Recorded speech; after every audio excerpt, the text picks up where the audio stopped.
Baik, shalom. Selamat pagi untuk kita semua. Puji nama Tuhan. Pada pagi hari ini kita masih diberikan kesehatan dan kekuatan dari Tuhan. Kita bersyukur untuk setiap kebaikan yang sudah Tuhan kerjakan dalam setiap kehidupan kita. Pada pagi hari ini kita akan memulai ibadah kita.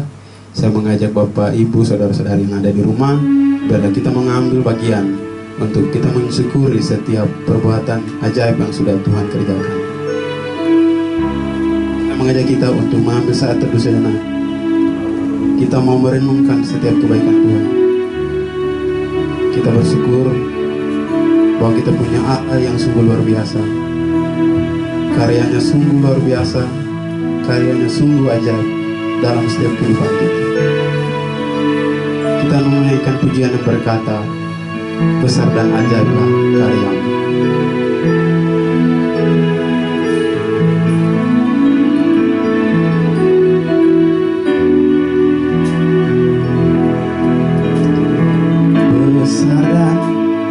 Ajaiblah karyamu, adil dan benarlah jalanmu, Raja segala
berdoa, saudara.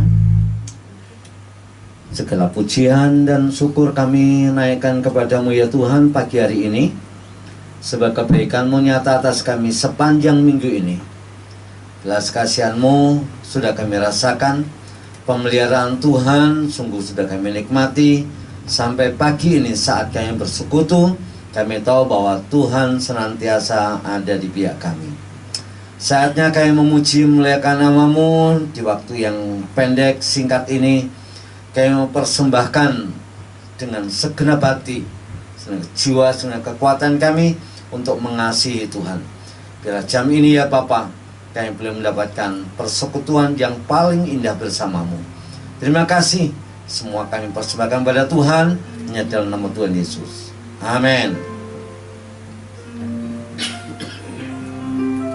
Baik, sekali lagi shalom. Saya percaya bahwa pada pagi hari ini ketika Bapak, Ibu, dan saudara-saudari mengambil bagian untuk mengikuti ibadah walaupun secara online, maka kita semua, saya yakin dan percaya bahwa mengalami suatu sukacita yang sungguh luar biasa dalam kehidupan kita.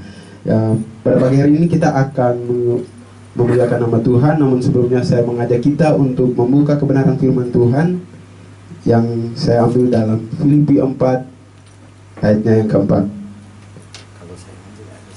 Filipi 4 ayat yang keempat.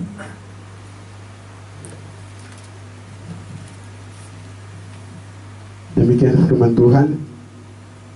Bersukacitalah senantiasa dalam Tuhan. Sekali lagi kukatakan bersukacitalah.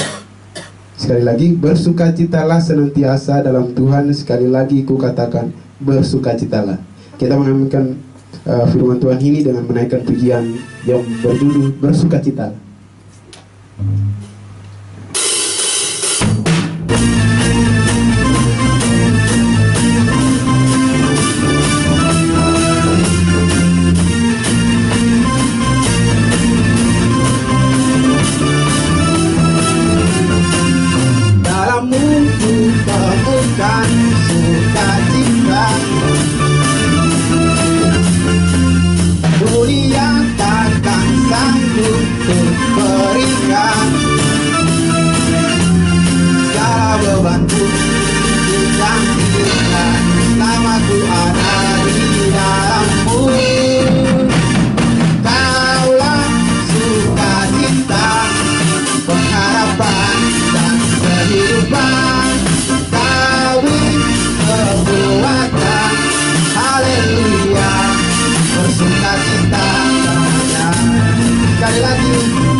Pengharapan dan kehidupan, Kawi kekuatan, haleluya, bersukacita selamanya.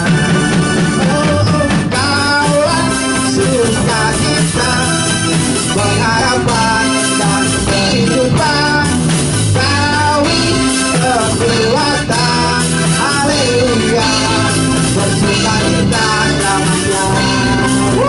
Kemuliaan bagi nama Tuhan. Kita percaya bahwa sampai pada pagi hari ini kita masih bersukacita. Itu kita bahwa kita ini dengan Tuhan. Haleluya.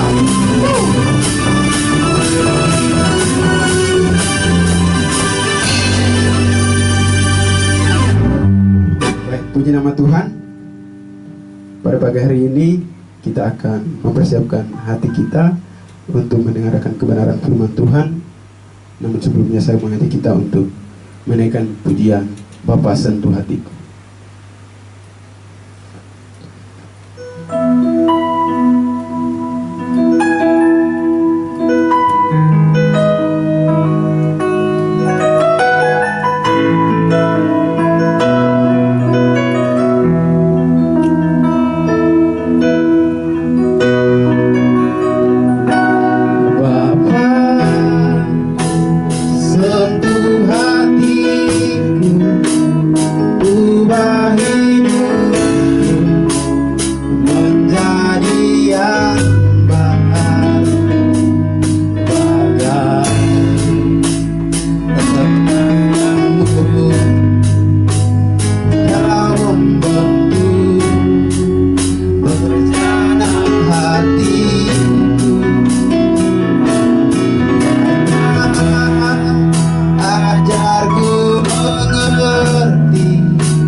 berhenti. Kita ulangi pujian ini dari awal. Kita katakan betapa aku mencintai. Betapa aku mencintai segala yang telah terjadi. Tak pernah sendiri jalani hidup ini, selalu menyertai. Betapa aku menyadari Tuhan, betapa aku menyadari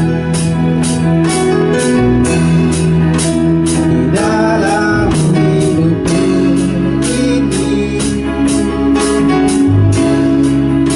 Kau selalu memberi rancangan terbaik. Oleh karena kasih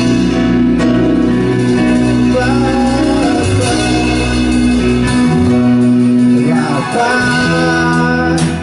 sentuh hatiku, ubah hidupku menjadi yang baru. Bagai emas yang murni, Kau membentuk rencana hatiku. Bapa, ajarku mengerti sebuah kasih yang selalu memberi saya air mengalir yang tiada pernah berhenti.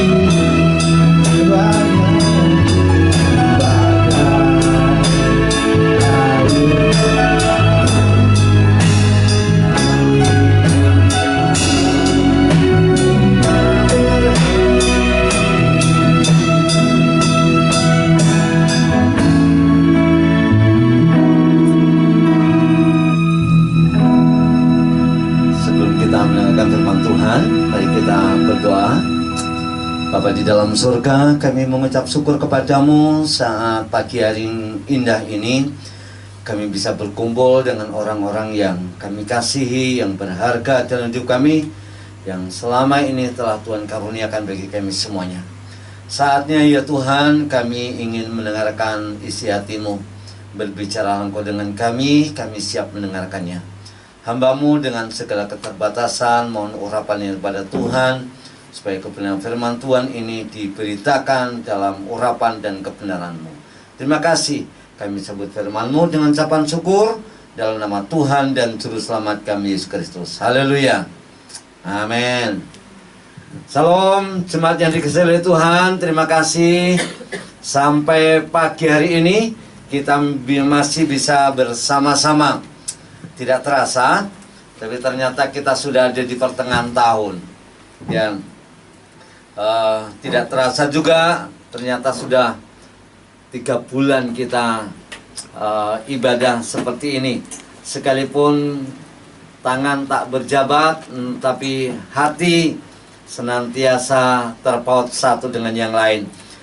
Baik, saudara dikasihi Tuhan, pagi hari ini saya ingin mengajak kita untuk merenungkan kebenaran firman Tuhan yang saya ambil dari Yehezkiel pasal 36.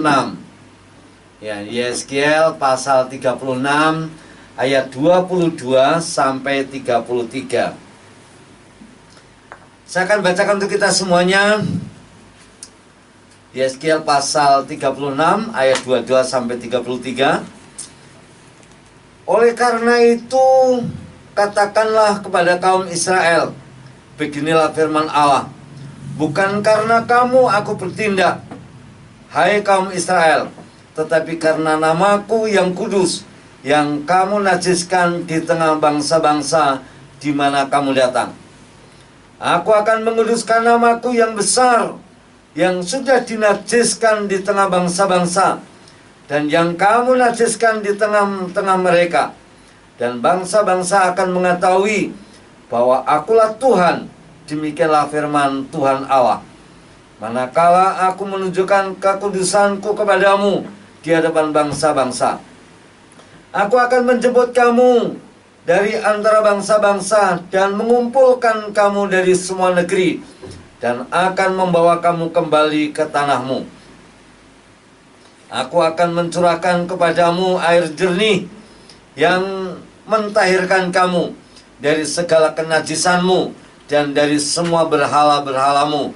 Aku akan mentahirkan kamu.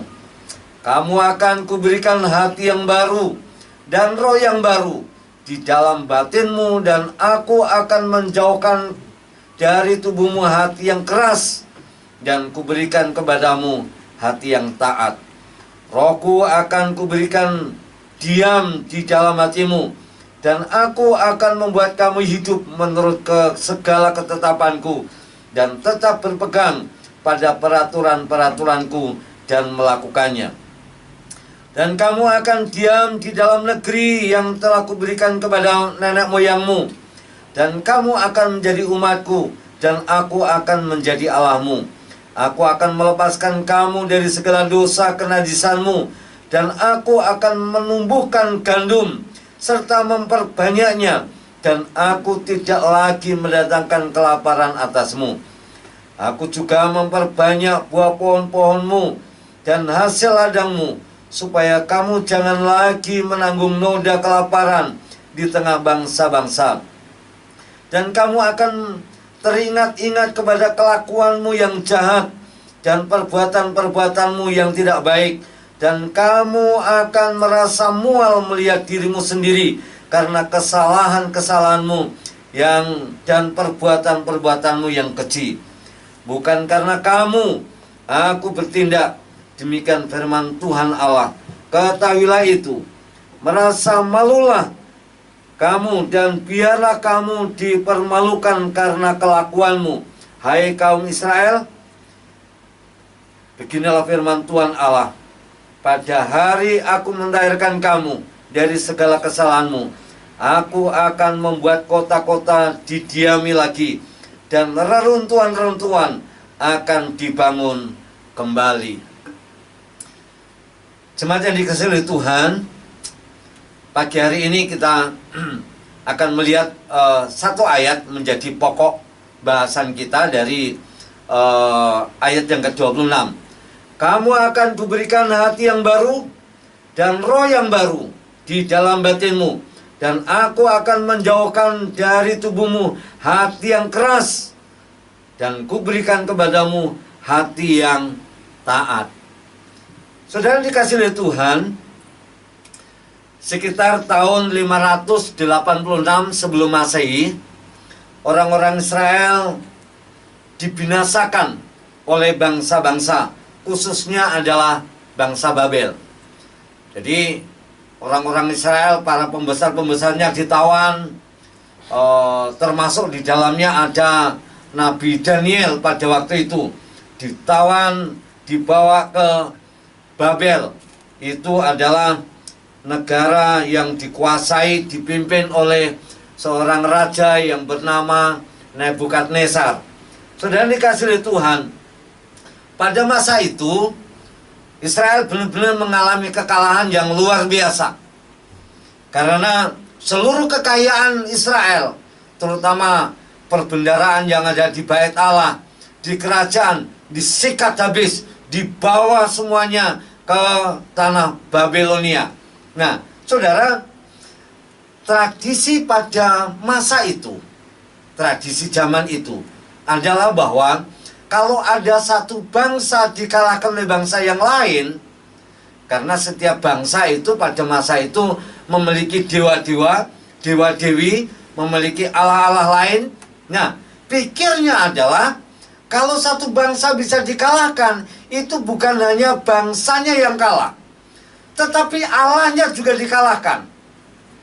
Nah, pengertian budaya kekalahan perang seperti itu sudah umum terjadi pada masa itu.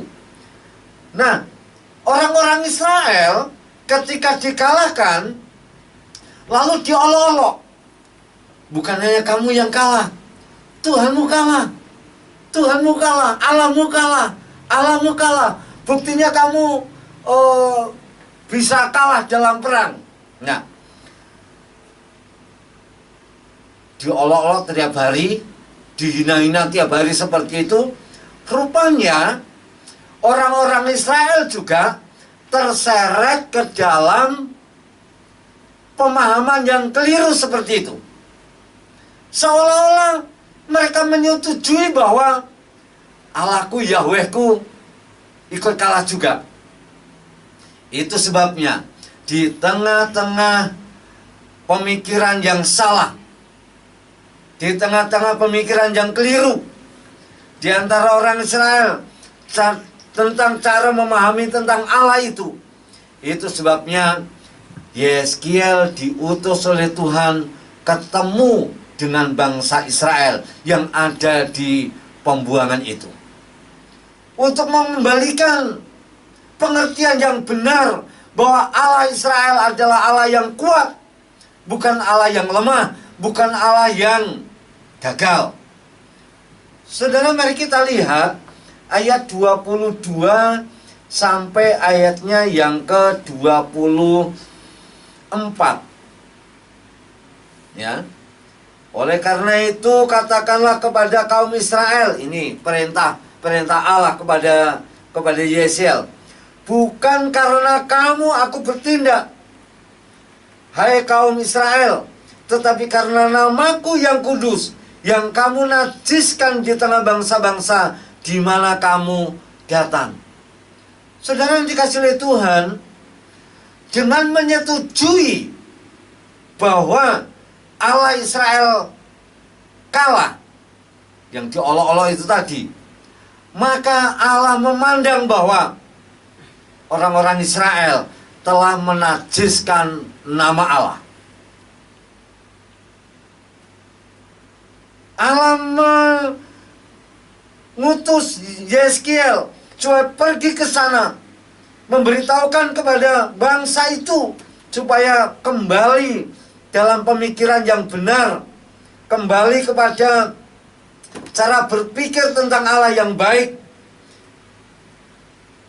untuk menolong mereka supaya mereka juga memiliki pengertian dan itu bisa mengcounter pengertian-pengertian yang salah tentang Allah Israel.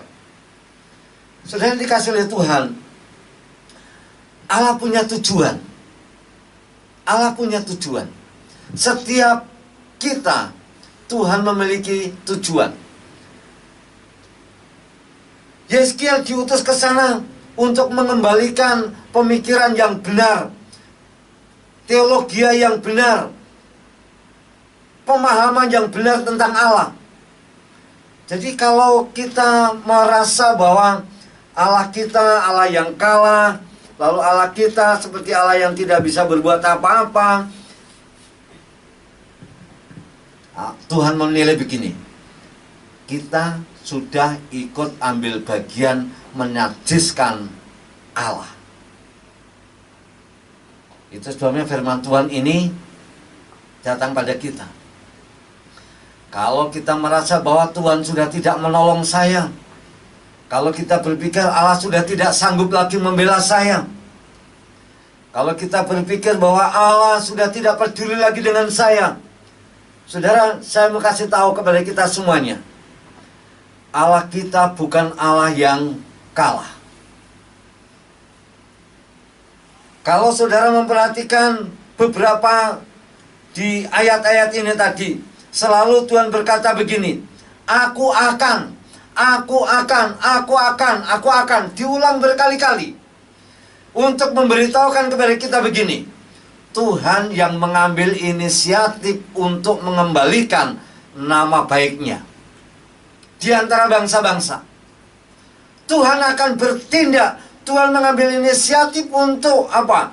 Membela kebesaran dirinya. Dengan cara apa? Banyak hal. Kita akan lihat satu demi satu. Mari kita perhatikan. Tuhan itu kudus.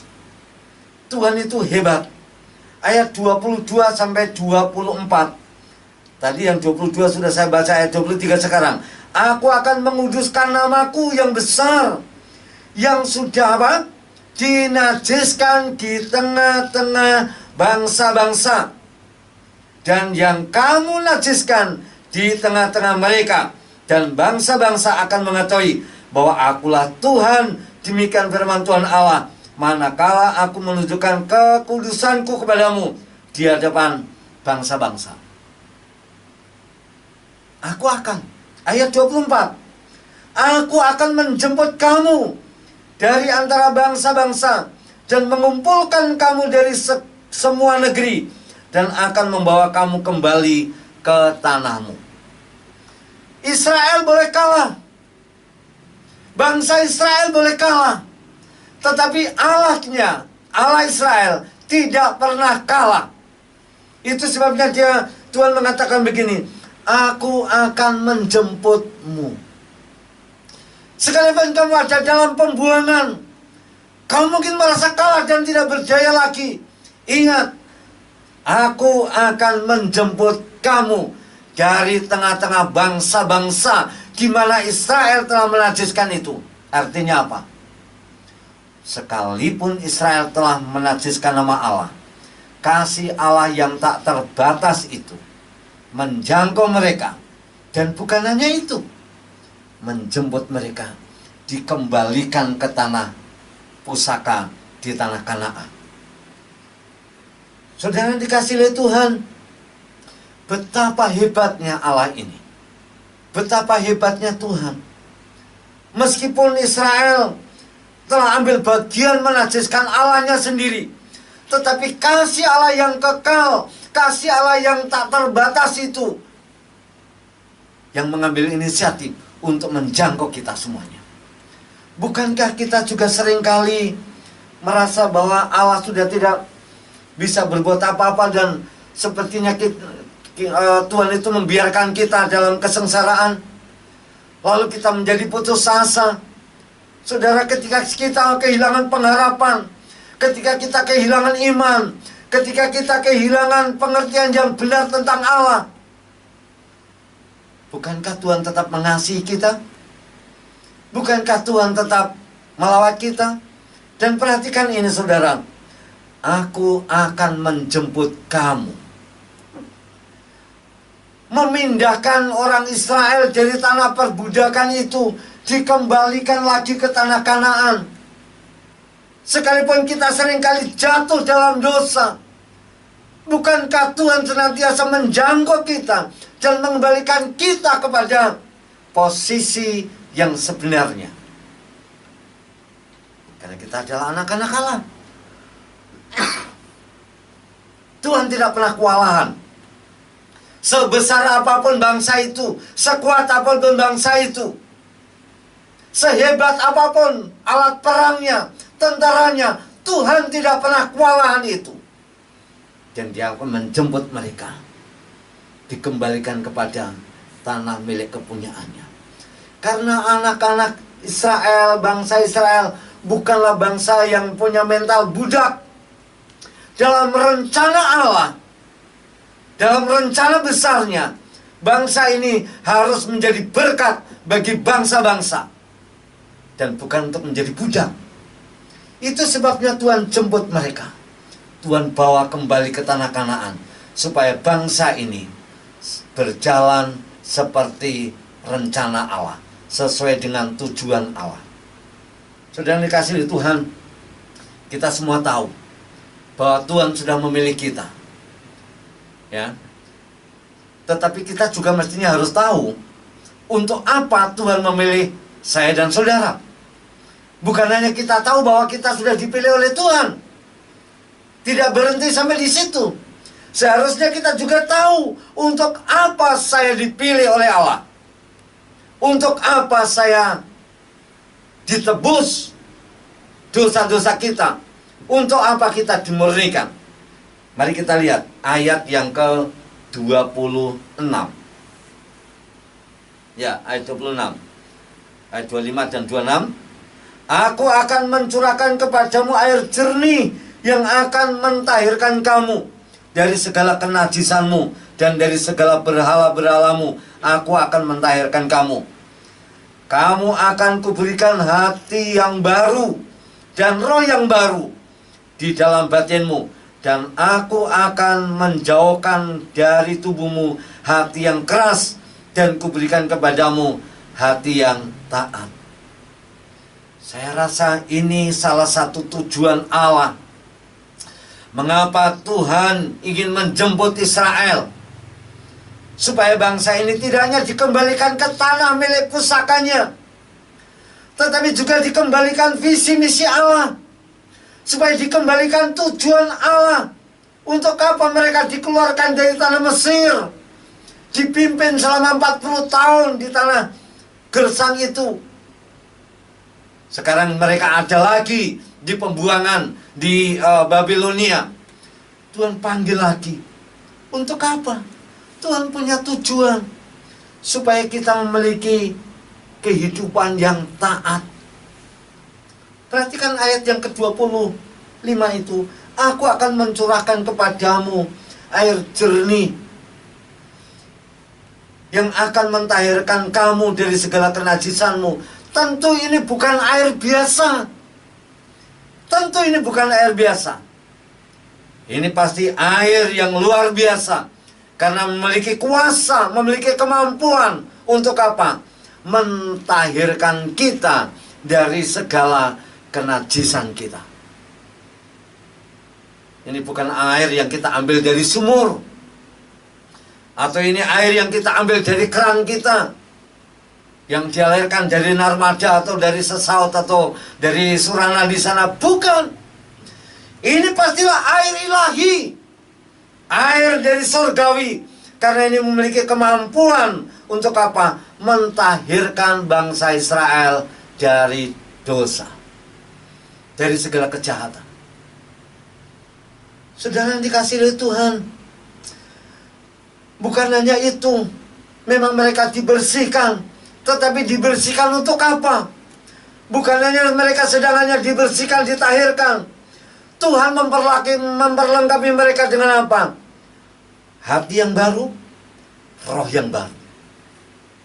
Dalam konteks orang-orang Yahudi, ya, dalam kehidupan bangsa Yahudi, pusat hidup manusia itu ada di hati. Ya, pusat hidup. Bagian paling penting itu adalah hati. Yang kedua itu roh. Ya, daging ya memang ada, betul, penting. Tetapi hidup manusia bisa hidup itu dari hati dan rohnya ada. Kalau ada tubuhnya tidak ada rohnya, dia mati. Ya, ada banyak, seringkali kita menjumpai orang berkata orang ini tidak punya hati. Ya, bukan berarti dia tidak punya hati yang benar. Ya, ada hatinya, tapi yang dimaksudkan adalah bukan hati dalam bentuk gumpalan daging itu, bukan. Tetapi ini adalah hati yang memang betul-betul yang dirasakan, itu rasa, bukannya masalah bentuk fisiknya, tetapi rasa. Ya, saudara dikasih oleh Tuhan, Tuhan mencurahkan rasa yang baru, hati yang baru. Ayat 27 memberitahukan kepada kita, Rohku akan kuberikan diam di dalam batinmu, dan aku akan membuat kamu hidup menurut segala ketetapanku, dan tidak berpegang pada, dan tetap berpegang pada peraturan-peraturanku dan melakukannya. Ini menjadi lebih jelas lagi. Roh yang baru itu yang memampukan saya dan saudara untuk menjadi taat. Roh yang baru itu yang memampukan saya dan saudara berani mengambil keputusan-keputusan radikal untuk tidak mengikuti keinginan daging, tetapi untuk mengikuti keinginan roh sesuai dengan tujuan Allah. Saudara perlu tahu bahwa minggu yang lalu kita memperingati turunnya Roh Kudus. Itu baik. Tetapi kalau Anda hanya tahu bahwa Pernah ada peristiwa besar Tuhan mencurahkan rohnya kepada manusia. Kalau hanya bertumpu atau saya pada titik itu saja, saya rasa ini yang perlu kita koreksi. Kita juga perlu tahu untuk apa Tuhan mencurahkan rohnya kepada saya dan kepada saudara. Kita juga perlu tahu untuk apa Tuhan menempatkan rohnya berdiam diri di dalam kehidupan kita. Tuhan tentu saja punya tujuan. Kita semua sudah tahu Tuhan pasti punya tujuan dengan hidup saya. Ya. Tapi kita juga perlu tahu untuk apa Tuhan menaruh rohnya itu dalam kita. Beberapa minggu yang lalu saya mengkhotbahkan kepada kita semua tentang kata mengerti. Kata mengerti itu adalah buah dari kata yang mengetahui. Kalau kita sudah mengetahui, maka tindak lanjut keduanya adalah mengerti. Karena kata mengetahui dan mengerti itu sungguh hal yang sangat berbeda. Ada banyak orang tahu, tapi tidak mengerti bagaimana menggunakannya. Tetapi kita mengerti. Mengerti posisi kita. Memahami secara benar posisi kita di hadapan Tuhan. Itu sebabnya seringkali saya dan saudara punya perasaan bersalah, menyesal, menangis. Ya, kalau kita sudah melakukan kesalahan, kita menangis seperti menyesali. Saudara, itu adalah salah satu karya Roh Kudus yang ditaruh oleh Tuhan di dalam hidup saudara dan saya.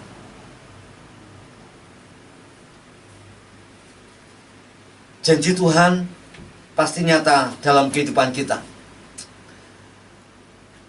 Tuhan mendandani kita dengan hati dan roh yang baru. Saya tahu juga ada begitu banyak ibu-ibu yang sangat senang dengan namanya dandan. Ya, kalau dandan ke salon itu kadang-kadang waktu dandannya lebih panjang daripada waktu ibadah. Ya, dandannya bisa 2-3 jam dan semuanya didandani. Ya, itu baik. Ya, supaya kita sehat. Tetapi jangan lupa, dandani juga roh kita. Mari kita dandani juga hati kita. Karena kalau toh saudara dan saya mendandani tubuh ini, ketika Tuhan mengambil roh kita, yang kita dandani mahal-mahal itu, paling banter hanya ya peti mungkin 2-3 juta harganya, atau yang paling tinggi mungkin bisa 50 juta kalau punya duit. Ya, Pak Maksi tidak usah harap yang mahal-mahal kayak gitu Pak Maksi, cukup yang sederhana saja. Ada sepatu, ada dasi, ada jas, segera menempati rumah yang baru. Rumahnya di mana? Di Balikpapan, bukan yang di Kalimantan. Ya, ya. Mari kita dandani, karena hati kita lah yang akan membawa kita kepada kekekalan. Roh kita lah yang akan membimbing kita kepada kekekalan, bukan tubuh kita. Tubuh kita akan tetap menjadi usang, didandani habis-habisan. Kalau sudah tua ya mengkerut juga, kelihatan keriput, ya, kulitnya mulai kendor sana sini, ya, mungkin tidak menarik lagi dilihat. Tetapi mari kita perhatikan nih saudara, kalau hati kita, roh kita dandani hari-hari kesehari dengan kebenaran firman Tuhan, dengan pujian, dengan doa, dengan ketaatan kita kepada Allah, ini yang akan membawa saudara kepada kehidupan yang kekal. Dan saya rasa ini yang perlu kita perhatikan di hari-hari yang sukar ini, di hari-hari yang semakin dekat dengan kedatangannya. Ayat 31 sampai 33 Alkitab mengatakan begini: dan kamu akan teringat-ingat kepada kelakuanmu yang jahat dan perbuatan-perbuatanmu yang tidak baik. Dan kamu akan merasa mual melihat dirimu sendiri karena kesalahan-kesalahanmu dan perbuatan-perbuatanmu yang keji. Saudara pernah merasa malu karena kelakuan kita yang salah? Oke? Saudara menyesal dan minta maaf sampai betul-betul minta maaf? Saudara, itu adalah karya Roh Kudus. Itu dampak pendiaman Roh Kudus. Itu dampak dari apa? Ketaatan kita lebih memilih taat kepada Allah daripada membela keinginan daging. Kata yang digunakan cukup menarik. Ya, kamu akan merasa mual. Itu seperti orang memuntah gitu. Ya. Ini kalau bukan karena karya Roh Kudus, kita tidak pernah merasakan seperti itu. Ya.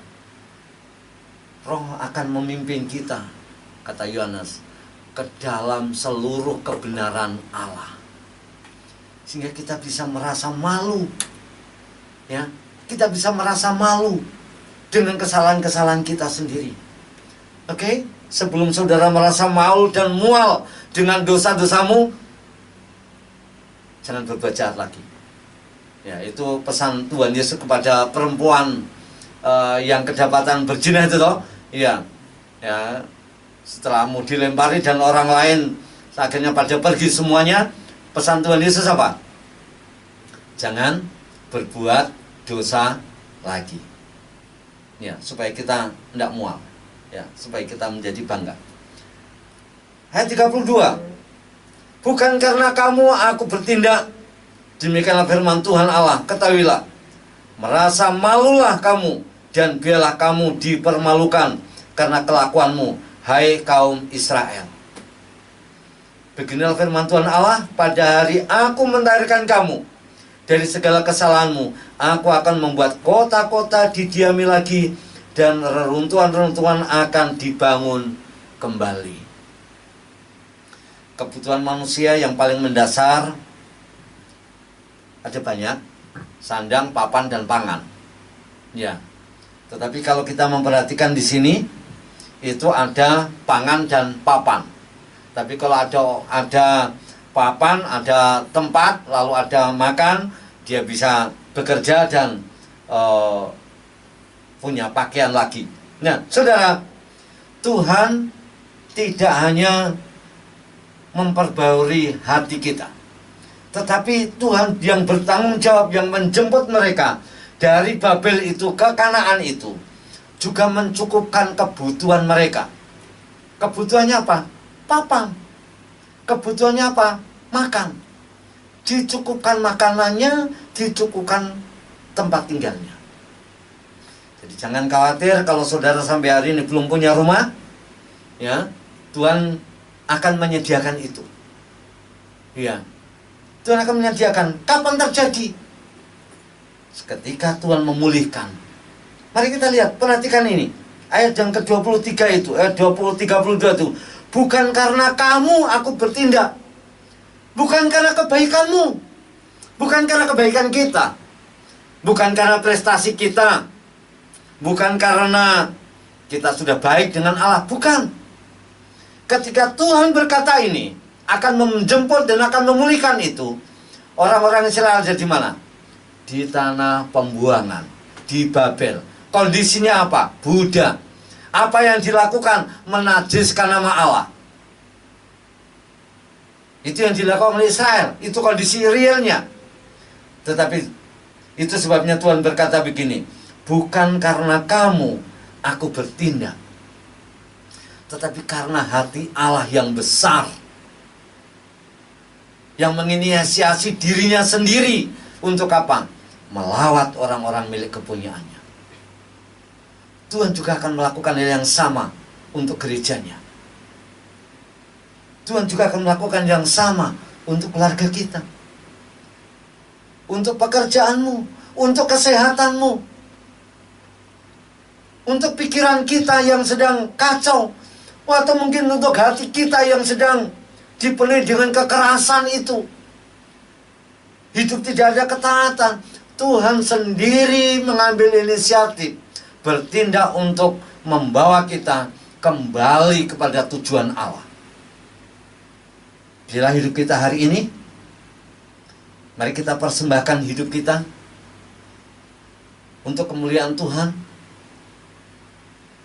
Saya berharap kita semua mengetahui, tiap-tiap kita mengetahui untuk apa saya ada.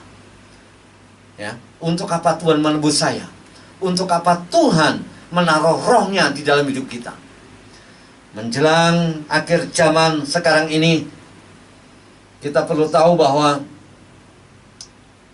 saatnya sudah tidak lama lagi, dan kita perlu mempersiapkan diri untuk masuk dalam rencana Allah yang lebih besar di akhir zaman.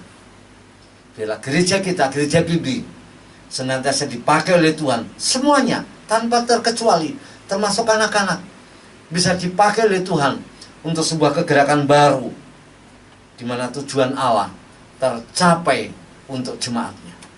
Tuhan Yesus memberkati. Kita akan berdoa. Tuhan, kami bersyukur kepadamu untuk pagi hari ini kami bisa mendengarkan firman-Mu. Terima kasih untuk firman ini yang menguatkan kami. Terima kasih untuk hati baru. Terima kasih untuk roh yang baru. Keluarga demi keluarga dipulihkan, suami istri dipulihkan. Semuanya itu karena karya Roh Kudus. Orang tua dan anak dipulihkan, saling mengampuni, saling memaafkan, saling mengasihi.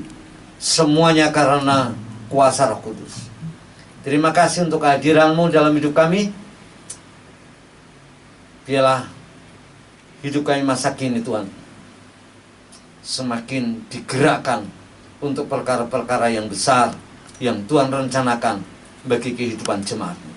Dimuliakan Tuhan Yesus pagi ini sampai selama-lamanya. Haleluya. Amin. Jemaat yang dikasihi oleh Tuhan, pada pagi hari ini kita juga diberi kesempatan oleh Tuhan untuk menikmati persekutuan dengan tubuh dan darahnya. Kita akan menikmati perjamuan kudus. Mari kita siapkan hati kita. Mari kita siapkan hidup kita untuk ditaburi dengan tubuh dan darahnya. Biarlah hari ini Tuhan mencurahkan hati yang baru, roh yang baru, untuk membuat kegerakan baru, sehingga kapasitas hidup kita akan semakin ditingkatkan. Kami mohon berkat-Mu ya Tuhan. Kami mohon campur tangan. Haleluya. Silakan saudara menyiapkan roti dan anggur. Mari kita siapkan. Biarlah masing-masing mengambil roti.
hanya Kau Yesus.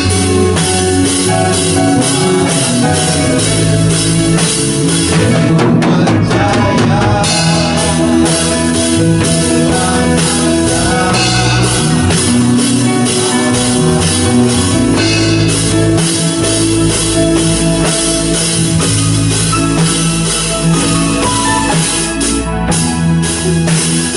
Bapa dalam sorga, pagi hari ini kami bersyukur kepadamu.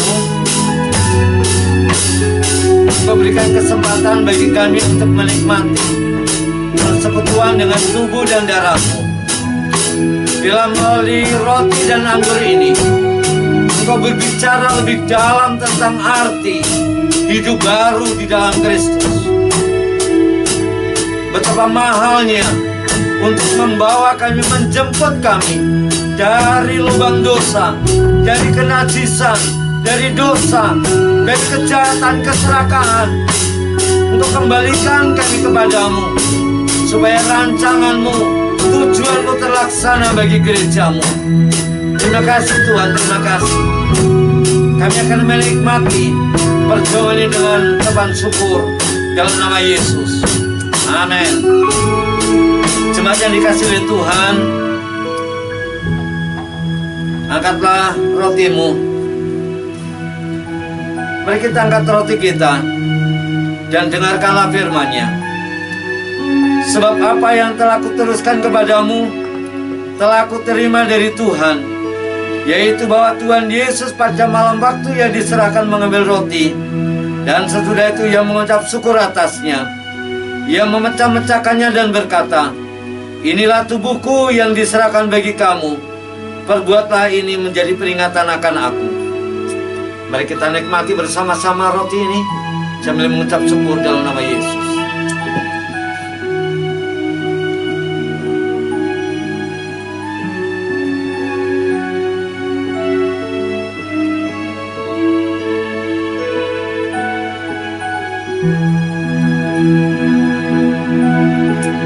Angkatlah cawanmu dan dengarkanlah firman-Nya.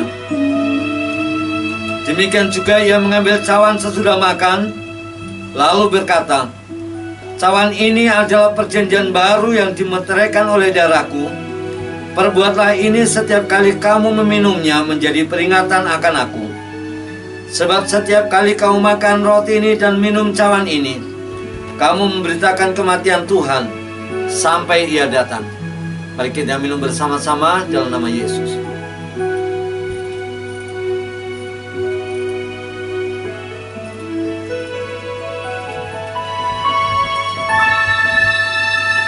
Harapanku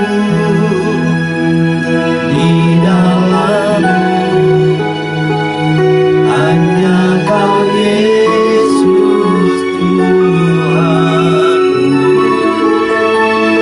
Ku percaya aman dalam-Mu.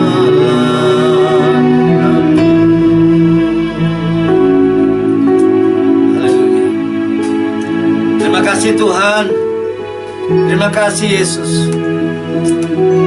Hidup kami menjadi berharga oleh karena Engkau yang bertindak atas kami. Bukan karena kebaikan kami, bukan karena prestasi kami, bukan karena Engkau melihat kami baik, tetapi justru Engkau menjangkau kami, melawat kami ketika kami benar-benar ada dalam lembah dosa. Terima kasih untuk karya agung-Mu yang membuat kami diperbaharui, yang membuat kami menikmati hidup baru.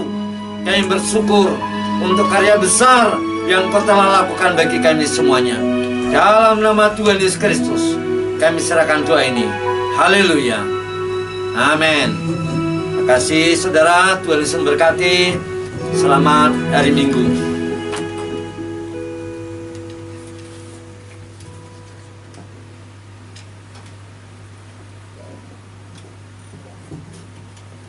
Baik, puji nama Tuhan. Kita sudah mendengar akan kebenaran firman Tuhan, dan juga kita semua, baik Bapak Ibu saudara-saudari yang ada di rumah maupun keluarga besar yang ada di pastori, sudah mengambil bagian untuk perjamuan kudus. Kita bersyukur untuk semuanya. Kini tiba saatnya kita akan memberi korban persembahan. Biarlah semua kita memberi yang terbaik untuk Tuhan.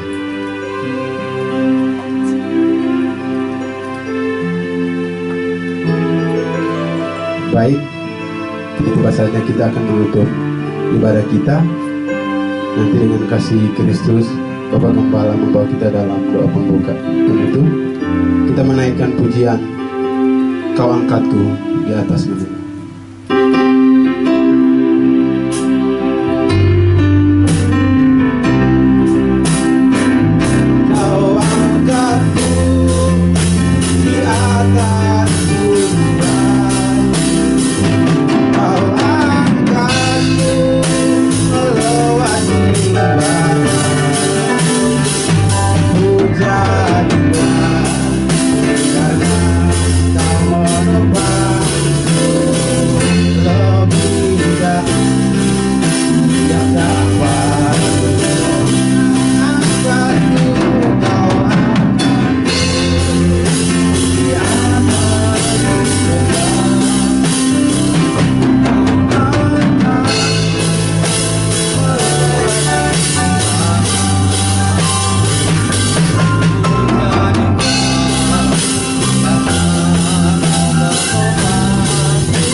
Syukur kami naikkan kepadamu ya Tuhan. Kau sudah memberkati ibadah kami dari awal hingga akhirnya.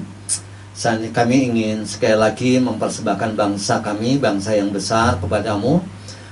Bangsa yang sedang ada masalah nasional dengan COVID-19.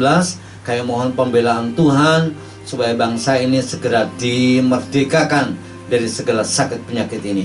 Kami memberkati hambamu Pak Jokowi, Pak Joko Widodo, Pak Maruf Amin, para menteri yang sedang bekerja keras, TNI dan Polri, semua yang terlibat, kami serahkan kepada Tuhan, supaya Engkau juga memberikan hikmat kepada mereka, untuk bisa segera menolong masyarakat keluar dari segala penderitaan dan sakit penyakit ini. Kami juga teringat untuk para medis, para dokter, perawat, cleaning service, apoteker, semuanya kami serahkan kepadamu. Tuhan, Kau memberkati dengan kesehatan, dengan kekuatan, damai sejahtera daripada Allah turun atas mereka, sehingga mereka boleh bekerja bukan karena terpaksa, tetapi karena kerelaan. Engkau taruh hatimu kepada mereka semuanya, sehingga mereka boleh melayani setiap yang sakit yang datang kepada mereka, ditolong dengan baik. Terima kasih.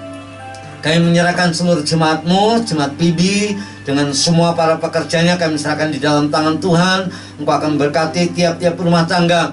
Kondisi ekonomi yang terpuruk sekarang ini Tuhan, kami tahu bahwa Allah kami akan tetap bertindak, menyediakan makanan di rumah kami masing-masing, sehingga tidak ada seorang pun dari kami yang kelaparan, yang sakit karena tidak ada makanan.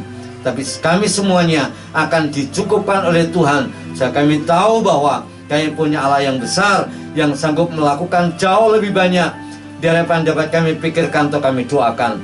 Terima kasih untuk semua yang Kau telah kerjakan bagi kami.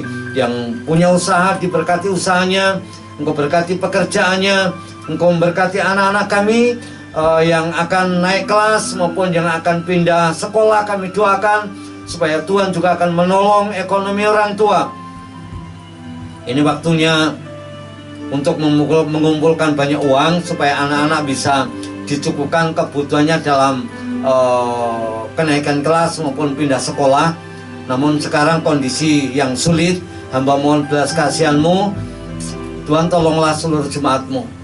Engkau cukupkan apa yang dibutuhkan untuk menolong anak-anak, supaya mereka juga, anak-anak kami bisa belajar dari iman dan kegigihan orang tua, bahwa mereka juga sungguh-sungguh bersandar kepada cara Tuhan untuk menolong. Terima kasih. Kami serahkan yang sakit, Tuhan Engkau akan sembuhkan. Bang Sipri yang sedang terbaring beberapa hari ini, hamba doakan oleh kuasa bilur-bilur Tuhan Yesus, Bang Sipri sudah sembuh. Pak Joni, Ibu Foni, Mbak Uti, kami mohon pembelaan Tuhan. Terima kasih Bapak, terima kasih. Kami juga menyerahkan seluruh rekan-rekan sepelayanan kami yang ada di lapangan, yang sedang bergiat memberitakan kabar baik. Kami doakan mereka. Ada banyak kendala, namun kami tahu juga bahwa Allah yang kami sembah, Allah yang tidak pernah kewalahan untuk menolong mereka semuanya. Makasih Bapak, terima kasih. Kami akhiri ibadah kami pagi hari ini. Nama Tuhan dimuliakan. Jemaat yang dikasihi oleh Tuhan, angkatlah tanganmu dan terimalah berkat dari Tuhan Yesus. Dia yang duduk di tempat yang maha tinggi sedang mengadakan wajahnya kepadamu dan memberi engkau kasih karunia. Tangannya yang kuat menjaga dan melindungimu dan memberi engkau damai sejahtera. Kiranya diberikannya kepadamu apa yang kau kendaki dan dibuatnya berhasil apa yang kau rancangkan. Lumbung-lumbungmu dibuat menjadi penuh dan pundi-pundimu dibuatnya menjadi melimpah, sehingga engkau menjadi saluran berkat Allah hari ini sampai selama-lamanya. Haleluya. Amin. Terima kasih saudara, Tuhan Yesus memberkati. Selamat hari Minggu. Salam. Segala bebanku pun digantikan selama ku ada di dalam-Mu. Kaulah sukacita, pengharapan dan kehidupan.